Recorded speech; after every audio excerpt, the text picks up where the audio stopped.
Thank you so much for the honour of this award. I'm deeply moved, and it's a great honour. I would love to be with you in an ideal world, and I thank the organisers of the Spirituality and Religion Division for the flexibility of receiving the award in person at the Summer Institute of Theology and Disability last month.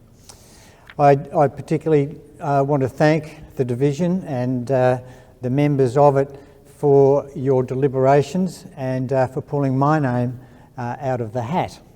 But seriously, and with all Aussie self-deprecation aside, it was most unexpected and will be a deeply treasured award. I was surprised when Professor Trevor Parmenter from the University of Sydney rang me out of the blue to ask if he could begin the nomination process. I was even more surprised when Neil Cudney's email arrived informing me of the award. I felt very honoured and also somewhat trembly. In the minutes after reading the email, I was literally shaking. Much of that trembling can be attributed to the deep respect I have for Henri Nouwen and for the extraordinary person he was. For many years I have had more than 10 books of his on my shelf, and many of his writings find their way into the clinical pastoral education programs for which I have oversight. Nouwen's book, The Wounded Healer, with its theme of vulnerability in ministry, continues to speak powerfully into my experience as a survivor of road trauma and subsequent call to ordained ministry in the Uniting Church in Australia. In 1986, I was hit by a garbage truck, and this proved to be my road to Damascus experience, which returned me to Mother Church. The other Nouwen book I want to refer to is The Prodigal Son. When I was a ministry candidate in 1994, our young family was supported by the Uniting Church to travel and live in New Jersey. I learnt to say it the proper way, Joyzy, whilst I undertook a study program with Bill Gaventa as my supervisor. En route to New Jersey, we broke the long-haul flight across the Pacific Ocean with our 2 youngsters. I don't recommend that. It's not for the faint-hearted with a young family. And we stayed in San Francisco at the Pacific School of Religion. It just so happened that while we were there, Henri Nouwen was launching his book, The Prodigal Son. And this is my cherished copy with Henri's inscription in it. Knowing that Henri Nouwen was then serving as pastor in L'Arches Daybreak community in Toronto, I asked if it might be possible to have some time with him there. He generously agreed. So on our second stop en route to New Jersey, I visited Henri there in Toronto. Having also lived myself for a time in a L'Arche community, Little Yule in the UK in the early 1980s, this provided another connection for me. To my dying day, I will never forget, in 1980, tentatively knocking on the front door of the L'Arche residence, not really knowing what to expect. I was so bowled over in the following months by the sense of unconditional acceptance and love which forever shaped my life's trajectory. At this time and in this particular week, I also wish to acknowledge and thank the extraordinary Jean Vanier for his vision and influence. Back to Henri Nouwen. I so warmly remember the short time that we had together. After those memorable moments of meeting him in 1994, we arrived to live in Clinton, New Jersey. At the Hunterdon Developmental Centre there, I was a chaplain under the supervision of Bill Gaventa. I completed my first clinical pastoral education course with Bill and in the decades since have become a CPE supervisor and centre director in Australia. At the conclusion of that program, Bill gifted me a book. It was titled The Missing Piece, written by Shel Silverstein. It was a favourite fable of Bill's, and he inscribed it with these words: "One of my favourite stories and theological images. It is also a reflection of your journey and your search to find and sing your unique song." The fable describes an unhappy character setting off in search of a presumed missing piece, singing an accompanying song. As it keeps finding pieces on its journey, adding and discarding them in the quest for perfection, the message of the fable is to keep shaping who you might become whilst seeking self-acceptance. I'm so indebted to Bill for his early and ongoing mentorship and friendship. I'm also so indebted to my own Uniting Church in Australia for its historic and ongoing commitment to ministry with people with disabilities. With reference back to singing my unique song, I'm now going to sing, not literally, three verses of a song that have become part of my ministry in the Uniting Church. The title of my role is Disability Inclusion Advocate. And I think these three verses speak to the substance of the award.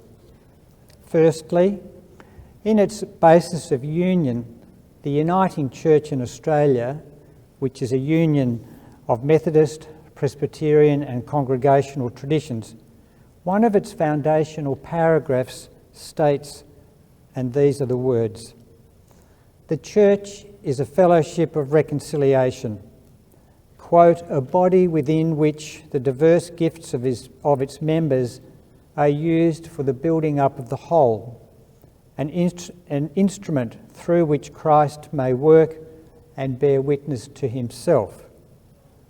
To be technical, paragraph 3. In seeking to be a community of reconciliation, the Uniting Church acknowledges that for many people with disability, its life and faith has not always borne witness to this vision. The Uniting Church seeks three things. Firstly, to embody a community life that in its theology and practice is accessible to all people. Secondly, to ensure that within its own life, people with disability are treated justly and have their hopes and rights realised. Thirdly, to advocate for justice and equality for people with disabilities. These are the principles, imperatives and confessions by which the ministry I am involved with is undertaken. Over the years, the primary method of framing our response has been by the development of successive disability action plans, which are based on three key principles that people with disabilities have voiced to us that are essential to their involvement. The three things are: 1, they need to get into the place; 2, they need to feel welcome; and 3, they need to have a say. These guiding principles are then applied to our congregations, outreach agencies, schools, and administrative operations. The second of those three verses that I'm singing relates to the practice of CPE in our Uniting Church Centre. In pastoral care and counselling, conversations critically examine responses to individual loss and suffering. In our centre's supervisory practice, we also address, via a process of social analysis, the importance of the link: the personal is political, the the political is personal, highlighting that pastoral care is not exclusively the preserve of a one-to-one encounter. Because people are inextricably linked to other people within social, religious, political, cultural and economic systems, responses which challenge negative impacts on individuals and systems in the pursuit of enhanced quality of life emerge themselves as acts of pastoral care. Benefits for one will invariably have benefits for many. Students in our programs are placed in diverse settings and are encouraged to think and act in ways that may also contribute to social change. The third verse that I want to sing relates to my now completed PhD thesis, which has been integrated into the ministry role. A participatory action research methodology was adopted, in which I partnered with one of our major self-advocacy organisations called VALID, Victorian Advocacy League for Individuals with Disability. Conversations with 14 adults with intellectual disability explored 10 questions related to their sense of spirituality and its meaning. I loved those conversations, and the writing up identified a number of themes.